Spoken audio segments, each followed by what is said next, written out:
குறள் 221. வறியார்க்கொன்று ஈவதே ஈகைமற்றெல்லாம். குறியெதிர்ப்பை நீர துடைத்து. பொருள்: வறியவர்க்கு ஒன்றைக் கொடுப்பதே உண்மையான ஈகை, தர்மம். மற்ற எல்லா கொடைகளும் ஏதோ ஒரு எதிர்பார்ப்போடு செய்யப்படுபவை. இந்த குறள் சொல்லும் வாழ்க்கை உண்மை. உதவி எதிர்பார்ப்பில்லாமல் தருவது.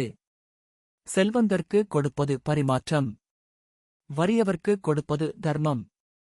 கைமாறு எதிர்பார்த்தால் அது ஈகை அல்ல. உண்மையான ஈகை அவசரத்தில் இருக்கும் ஒருவரை உயர்த்துவது. இன்றைய உலகில் பலர் டொனேஷன் செய்கிறார்கள்.